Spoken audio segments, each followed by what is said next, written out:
Hello, hello, and welcome to episode 7 of True or Not. So if you have ever wondered why there are some people that are just really good at influencing others and they can just convince anybody to do as they wish for them, or maybe in marketing, maybe there's a company or a brand that does a really good job to selling you stuff.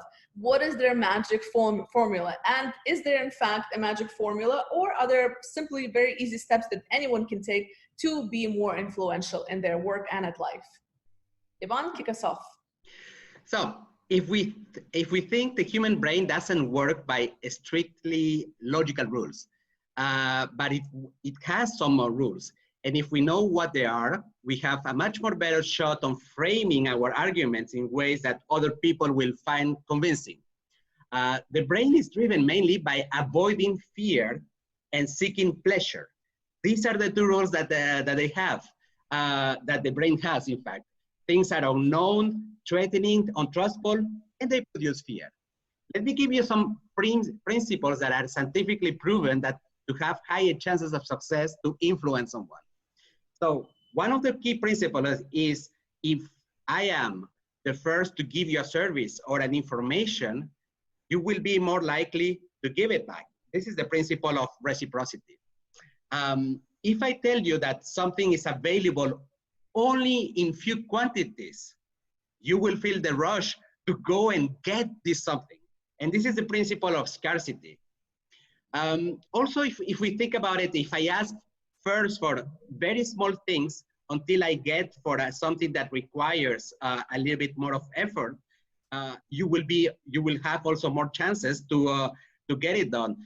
For instance, there was a study that was done in university where they say that if, for instance, you are in need of having a mobile telephone to call someone, your wife or your partner, whatsoever, if you ask for the time, what time is it first, and then as a second service, you ask to lend it, to borrow the mobile phone, you are going to have at least 60% more of chances to get the mobile phone in one shot.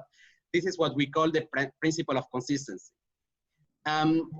If I also tell you how similar we are and that we are both in the same boat in terms of the challenges and so on, people has a tendency also to feel the connection. This is the principle of liking someone because of the similarity.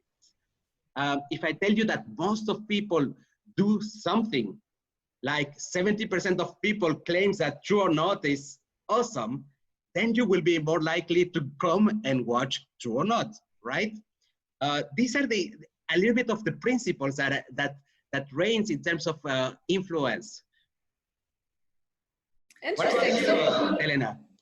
Yeah, so what I'm hearing is that it sounds like we need to have that common ground. That's super important, to have that connection with the other person, to understand that, you know, that person is not a threat and they're like us. And so we're able to hear information more openly, essentially, because if we are in a negative state or we're dealing with somebody that we get negative vibes from, we're not going to be accepting of what they might be telling us. So that's a great tip there, Ivan.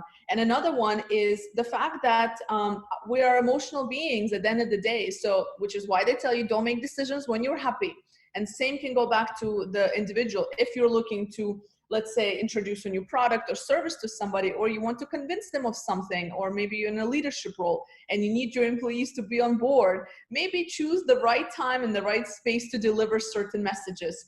Don't approach people when they are perhaps dealing with stressors in life, because it's unlikely they'll be willing to be open to make that change or accept what is it that you're saying.